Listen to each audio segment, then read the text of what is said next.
여러분 절대 이렇게 물을 드시지 마세요. 맹물을 매일 억지로 드시면 우리 몸속 간질액이 빠져나갑니다. 간질액이 사라지면 온몸의 세포가 굶주리고 면역력이 무너지고 염증이 끊이질 않습니다.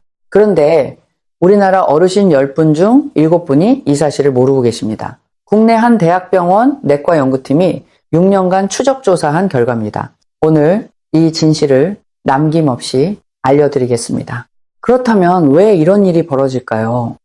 우리가 오래 배워온 상식부터 다시 살펴봐야 합니다. 우리 세대는 이렇게 배웠습니다. 소금은 나쁘다. 최대한 적게 먹어라. 물은 하루에 최소 8잔은 마셔야 한다. 방송에서도 병원에서도 건강 프로그램에서도 그렇게 말했습니다. 우리 모두 그것을 믿고 따랐습니다. 그런데 여러분 여기서 아주 중요한 질문을 하나 드리겠습니다. 우리의 몸은 어떤 물로 이루어져 있을까요?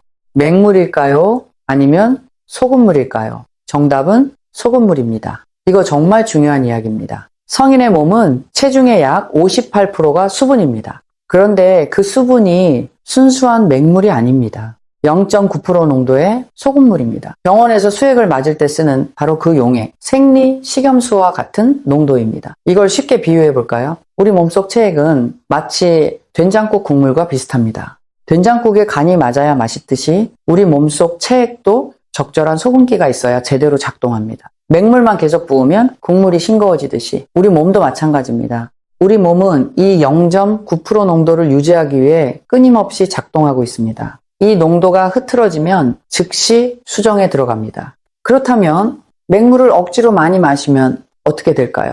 잠깐 여기서 한번 생각해 보세요. 혈액의 농도가 0, 9% 이하로 떨어지려고 하면 우리 몸은 농도를 맞추기 위해 소변으로 물을 내보냅니다. 그런데 여기서 중요한 점이 있습니다. 들어온 물만큼만 나가는 것이 아닙니다.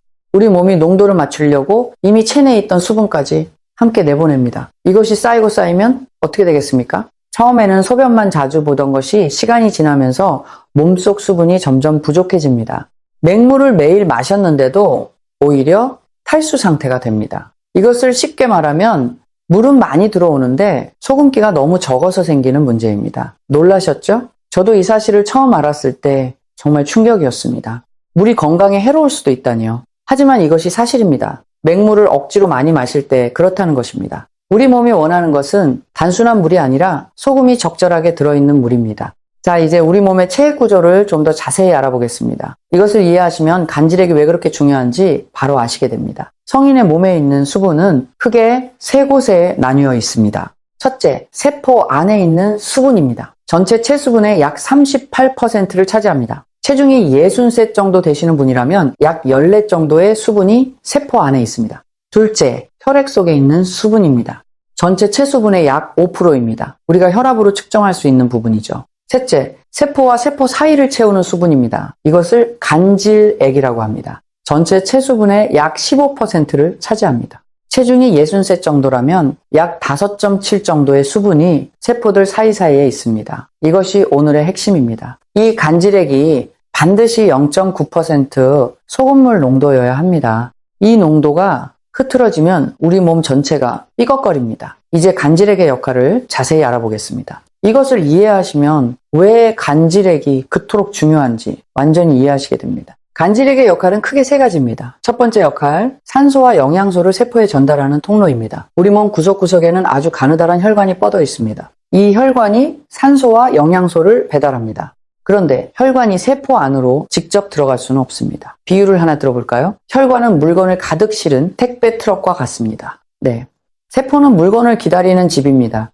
택배 트럭이 대문 안까지 들어갈 수는 없잖아요. 트럭이 골목 입구까지 와서 물건을 내려놓으면 집에서 나와 가져가는 겁니다. 이 골목 공간이, 좀 더 정확히 말하면 골목 전체를 채우고 있는 공기 같은 것이 바로 간질액입니다. 간질액이 충분해야 영양소가 제대로 세포에 전달됩니다. 간질액이 부족하면 택배가 골목에 쌓여 있는데 집까지 도달하지 못하는 셈입니다. 두 번째 역할, 노폐물을 처리하는 통로입니다. 세포가 에너지를 만들면 반드시 찌꺼기가 남습니다. 이 찌꺼기를 치워야 세포가 계속 정상적으로 작동할 수 있습니다. 그런데 세포에서 혈관으로 찌꺼기가 이동할 때도 반드시 간질액을 통해야 합니다. 이 간질액이 부족하면 찌꺼기가 세포 주변에 쌓입니다.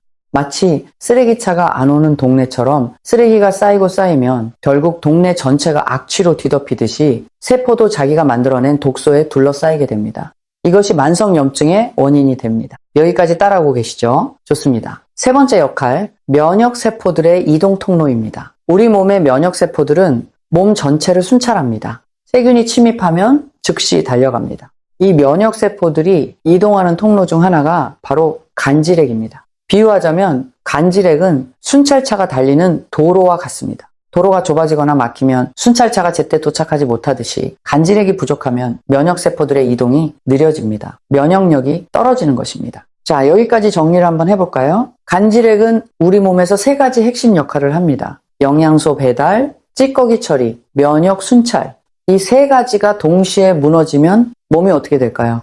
당연히 피곤하고 아프고 면역력이 뚝 떨어집니다. 그런데 병원에서 검사를 해도 아무 이상이 없다고 나오는 경우가 많습니다. 왜냐하면 일반적인 혈액 검사에서는 간질액 부족이 잘 발견되지 않기 때문입니다. 그래서 우리 주변에 몸이 안 좋은데도 정확한 원인을 찾지 못하고 고생하시는 분들이 많습니다. 이건 정말 안타까운 일입니다. 우리 세대는 정말 고생을 많이 하셨습니다. 어렵고 힘든 시절을 이겨내셨습니다. 자식들 키우느라 우리 건강은 뒤로 미루셨습니다. 이제 건강을 챙기겠다고 열심히 하시는데 잘못된 정보 때문에 오히려 몸이 나빠지는 것을 보면 정말 마음이 아픕니다. 그래서 오늘 이 진실을 알려드리는 겁니다. 자, 이제 간질액 부족이 만들어내는 증상들을 좀 더 자세히 살펴보겠습니다. 여러분 지금 해당하는 것이 있으신지 하나씩 확인해 보세요. 증상 하나, 만성 피로입니다. 아침에 일어나기가 너무 힘드세요? 잠을 충분히 잤는데도 몸이 무겁고 피곤하십니까? 이것이 나이 때문이라고 생각하시나요?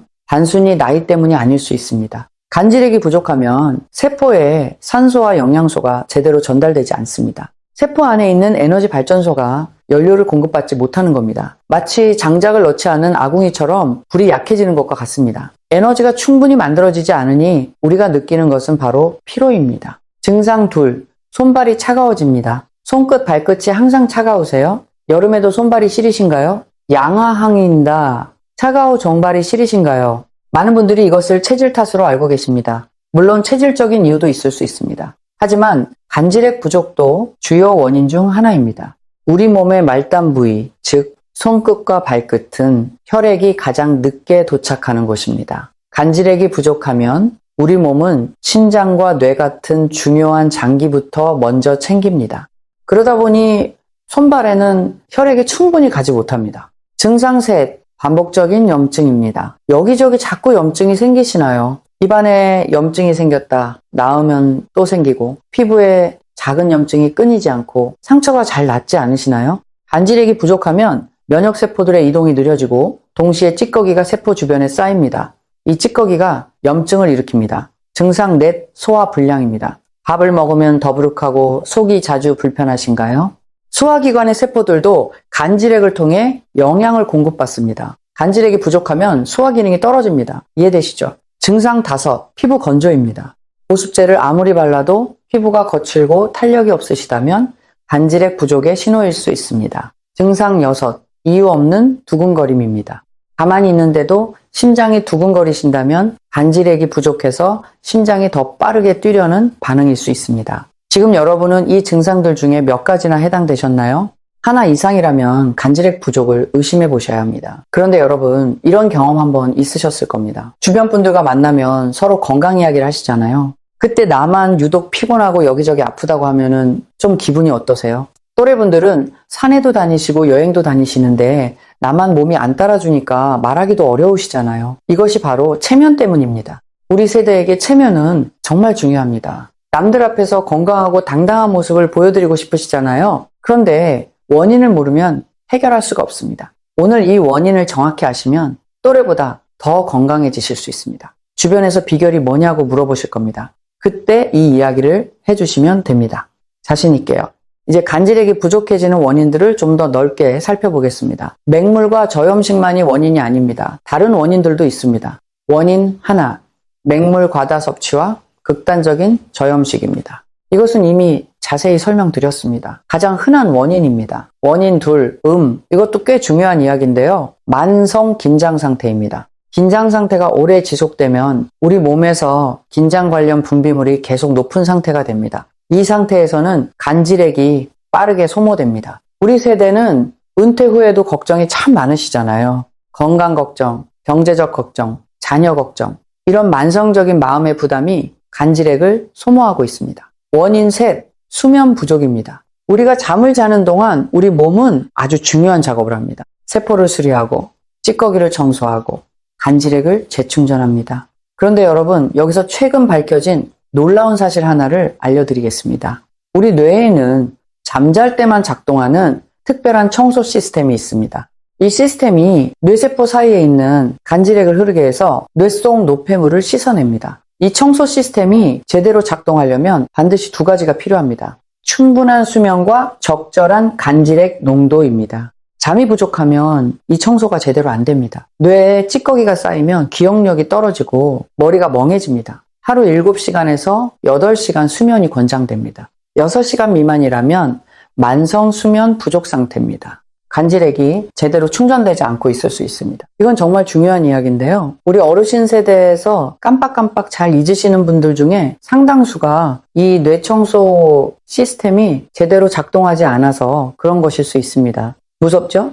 하지만 방법이 있으니까 걱정하지 마세요. 잠시 후에 알려드리겠습니다. 원인 넷, 수분을 빼앗는 음료의 과다 섭취입니다. 우리가 즐겨 마시는 따뜻한 음료들 중에는 소변을 자주 보게 만드는 성분이 들어있습니다. 한 잔을 마시면 그보다 더 많은 수분이 소변으로 나갈 수 있습니다. 하루에 3잔 이상 드시는 분들은 특히 주의하셔야 합니다. 원인 5, 나이가 들면서 자연스럽게 수분이 줄어드는 현상입니다.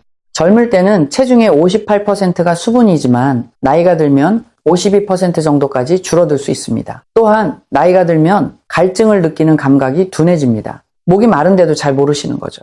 그래서 의식적으로 수분을 보충해야 합니다. 단, 맹물이 아니라 간이 맞는 물로요. 원인 6, 근육 경련과의 관계입니다. 여러분, 밤에 자다가 종아리에 쥐가 나신 적 있으시죠?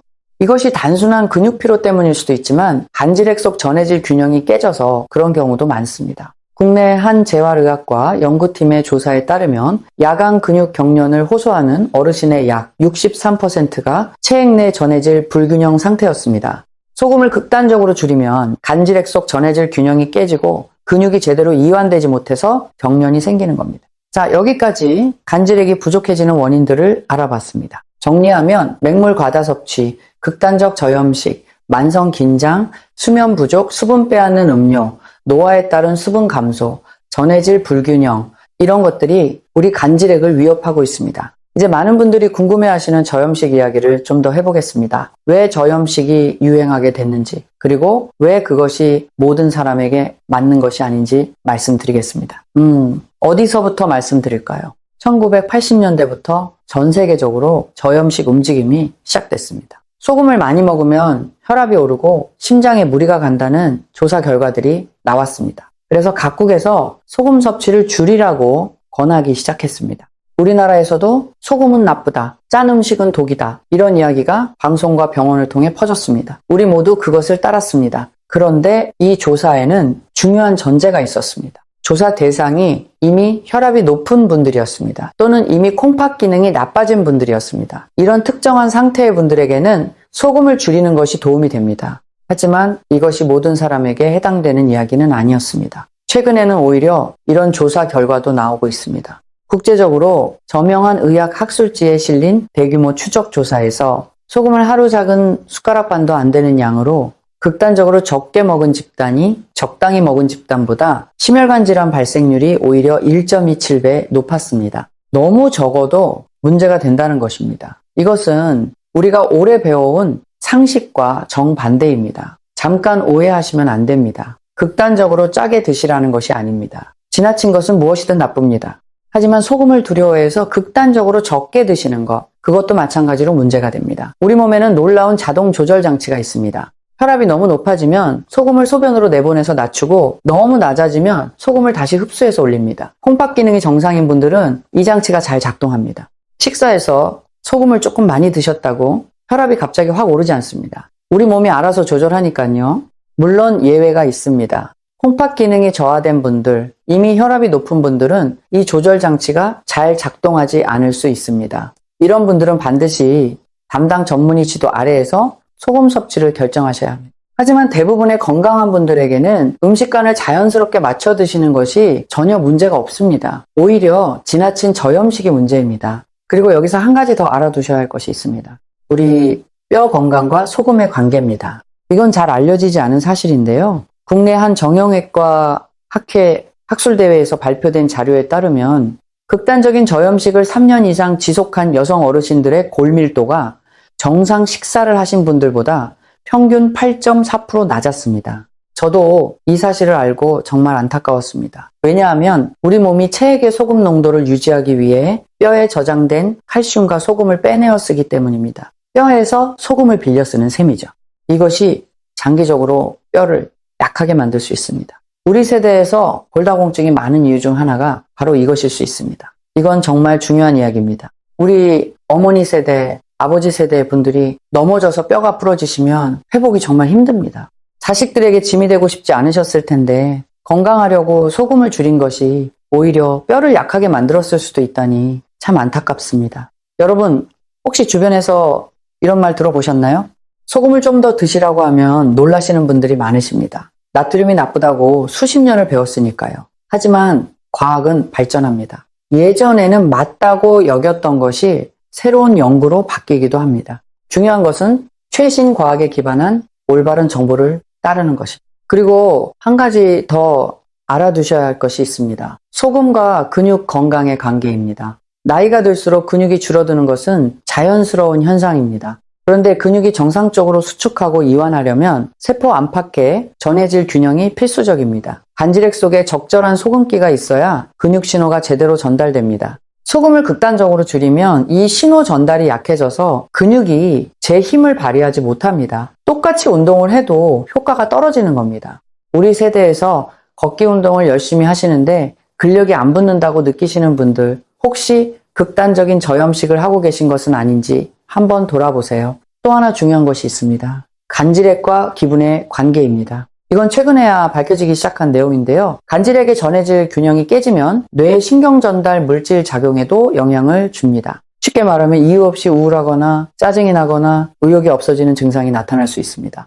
나이 때문이라고 성격 탓이라고 생각하셨던 것이 사실은 간질액 부족과 관련이 있었을 수 있습니다. 자, 이제 가장 중요한 부분입니다. 어떻게 하면 간질액을 충분히 채울 수 있는가입니다. 기쁜 소식이 있습니다. 솔직히 말씀드리면 정말 간단합니다. 어렵지 않습니다. 비싸지도 않습니다. 별다른 준비물도 없습니다. 집에서 오늘 당장 시작하실 수 있습니다. 우리 함께 하나씩 알아보겠습니다. 첫째, 소금물을 만들어 드세요. 가장 기본이면서 가장 효과적인 방법입니다. 물 한 컵에 소금 한 꼬집을 넣으세요. 입에 살짝 짭짤한 느낌이 나면 됩니다. 이것이 우리 몸속 간질액과 비슷한 농도입니다. 이 소금물을 하루 동안 천천히 나눠서 드세요. 억지로 한꺼번에 많이 드시지 마세요. 목이 마를 때 드세요. 우리 몸의 갈증 신호를 믿으세요. 돈 한 푼 안 듭니다. 집에 있는 소금이면 충분합니다. 둘째, 소금은 천일염을 쓰세요. 천일염에는 여러 가지 좋은 성분이 함께 들어있습니다. 마트에서 쉽게 사실 수 있고 가격도 부담이 없습니다. 굽는 과정을 거친 것이라면 더 좋습니다. 불순물이 줄어들고 좋은 성분이 살아납니다. 셋째, 식사 때 국물을 남기지 마세요. 우리 전통 식사 문화를 한번 떠올려 보세요. 밥과 국을 함께 먹는 것이 기본이었습니다. 이것이 우연이 아닙니다. 우리 할머니 세대에 지혜가 담겨 있습니다. 국물이 바로 간이 맞는 소금물입니다. 미역국, 된장국, 콩나물국, 어떤 국이든 국물까지 맛있게 드세요. 우리 조상들이 동치미 국물, 오이지 국물을 즐겨 드셨던 것도 같은 이치입니다. 우리 전통 음식에 답이 있었던 겁니다. 넷째, 음식간을 너무 싱겁게 하지 마세요. 음식이 맛있게 느껴지는 정도로 간을 맞추세요. 짜게 드실 필요는 없습니다. 자연스럽게 맛있다고 느끼시는 정도면 됩니다. 우리 몸이 짭짤한 것을 맛있다고 느끼는 데에는 이유가 있습니다. 그 음식에 우리 몸이 필요로 하는 성분이 들어있다는 신호입니다. 다섯째, 균형 잡힌 우리 전통 식단을 드세요. 밥과 국, 반찬을 골고루 드세요. 채소, 단백질, 탄수화물을 고루 드시는 것이 중요합니다. 특정 음식만 집중적으로 드시거나 극단적인 식단을 하시면 몸속 균형이 깨질 수 있습니다. 여섯째, 발효식품을 꾸준히 드세요. 김치, 된장, 간장, 청국장 같은 우리 전통 발효식품은 장 건강을 돕고 면역 기능을 강화합니다. 이런 음식들에는 좋은 성분도 풍부합니다. 비싼 건강 보조식품 사실 필요 없습니다.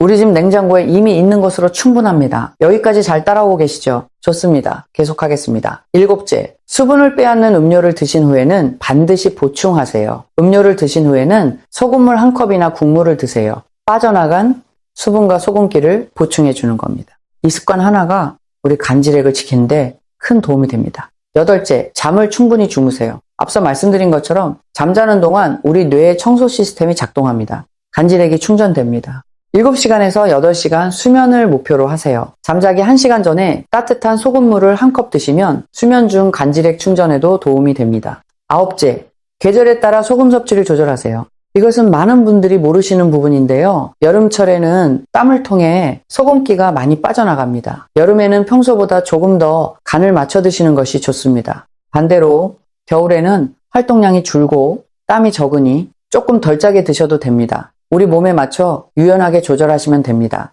10째, 운동 후에는 반드시 전해질을 보충하세요. 운동을 하면 땀을 흘립니다.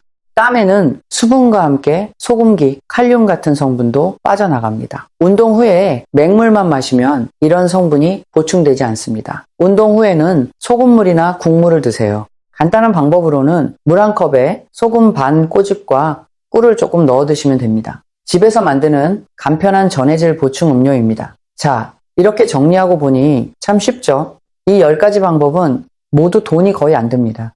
오늘 당장 시작하실 수 있습니다. 복잡하지 않습니다. 그런데 여러분 중에 혹시 증상이 이미 심하신 분들도 계실 겁니다. 심한 피로, 어지러움, 집중력, 저하가 계속되시는 분들이요. 이런 경우에는 가까운 의료기관에서 수액을 맞으시는 것이 가장 빠른 방법입니다. 수액이란 바로 0.9% 생리식염수입니다. 정맥을 통해 직접 공급하면 간질액이 빠르게 보충됩니다. 많은 분들이 수액을 맞으면 기운이 난다고 하시죠? 바로 이 이유입니다. 간질액이 채워졌기 때문입니다. 물론 매일 의료기관에 가실 수는 없습니다. 그래서 평소에 소금물을 꾸준히 드시는 습관이 중요합니다. 병원비도 아끼시고 건강도 지키시고 일석이조입니다. 이제 여러분이 자주 궁금해하시는 부분들을 정리해드리겠습니다. 혈압이 높으신 분들은 어떻게 해야 할까요? 반드시 담당 전문의와 상담하셔야 합니다.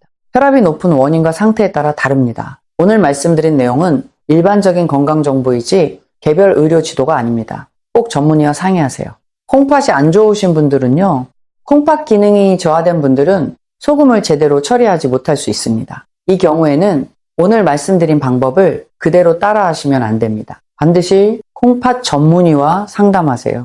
하루에 소금을 얼마나 먹어야 하냐고요? 국제보건기구 권장량은 하루 작은 숟가락 한 술 정도입니다. 지금 극단적으로 적게 드시는 분이라면 자연스럽게 간을 맞춰 드시면 됩니다.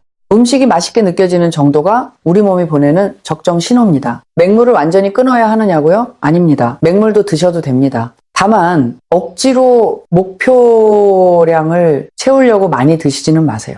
갈증이 날 때 자연스럽게 드시면 됩니다. 식사 때 국물도 함께 드시고 소금물도 병행하시면 됩니다. 균형이 중요합니다. 얼마나 지나면 좋아지냐고요? 사람마다 다릅니다. 하지만 많은 분들이 일주일 안에 변화를 느끼십니다. 피로감이 줄고 아침에 일어나기가 편해지고 손발이 따뜻해지기 시작합니다. 오랫동안 간질액이 부족했던 분들은 좀 더 시간이 걸릴 수 있습니다. 꾸준히 하시면 됩니다. 한 달 정도 꾸준히 실천하시면 주변에서 달라졌다고 말씀하실 겁니다. 얼굴색이 좋아졌다고, 한결 건강해 보인다고요. 또래 모임에 나가시면 분명 비결을 물어볼 겁니다. 그때 당당하게 말씀하시면 됩니다. 별거 아니라고, 물에 소금 한 꼬집 넣어 마시고 국물을 열심히 먹었을 뿐이라고요. 당뇨약을 드시는 분들은 어떻게 해야 하냐고요? 당뇨가 있으신 분들도 소금 자체를 극단적으로 줄일 필요는 없습니다. 다만 당뇨약 중에는 소변을 자주 보게 하는 성분이 포함된 것이 있어서 수분과 전해질 손실이 더 클 수 있습니다. 반드시 담당 전문의와 상의하신 후에 소금 섭취량을 결정하세요. 목욕이나 사우나를 자주 하시는 분들은요, 뜨거운 물에 오래 계시면 땀을 통해 소금기와 수분이 상당히 빠져나갑니다. 목욕 후에는 반드시 소금물이나 국물로 보충해 주세요. 목욕 전에 미리 한 잔 드시는 것도 좋습니다. 자, 이제 오늘 배운 내용을 마지막으로 정리해 보겠습니다. 우리 몸은 맹물이 아니라 0.9% 소금물로 이루어져 있습니다. 맹물을 억지로 많이 마시면 오히려 간질액이 빠져나갑니다. 간질액이 부족하면 세포에 영양소가 전달되지 않고 찌꺼기가 쌓이고 면역력이 떨어집니다. 뇌 청소 시스템도 제대로 작동하지 않습니다. 극단적인 저염식은 뼈 건강까지 위협할 수 있습니다. 해결책은 간단합니다. 소금물을 드시고 국물을 드시고 음식간을 자연스럽게 맞추시고 잠을 충분히 주무세요. 이것이 전부입니다. 여러분, 건강하게 오래 사는 것이 꿈이 아닌 현실이 될 수 있습니다. 손주들과 오래오래 건강하게 뛰어놀고 자식들에게 짐이 되지 않고 활기차게 사시는 것, 우리 모두 가능합니다. 그러려면 올바른 방법으로 건강을 챙기셔야 합니다. 잘못된 정보를 따르다가 오히려 몸을 해치는 일이 없어야 합니다. 오늘 이 이야기가 그 첫걸음이 되기를 바랍니다. 우리 모두 함께 건강해질 수 있습니다.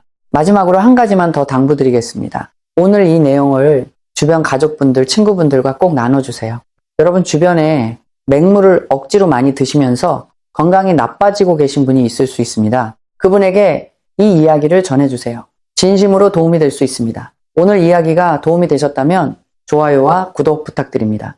구독을 눌러주시면 더 많은 건강 이야기로 찾아뵙겠습니다. 댓글에 여러분의 경험이나 변화를 남겨주세요. 우리 서로에게 큰 힘이 됩니다. 오늘부터 소금물 한 컵 시작하셨다면 꼭 댓글로 알려주세요. 우리 함께 건강해집시다. 자세니섭 바진 치금정은 댓글의 다스미지.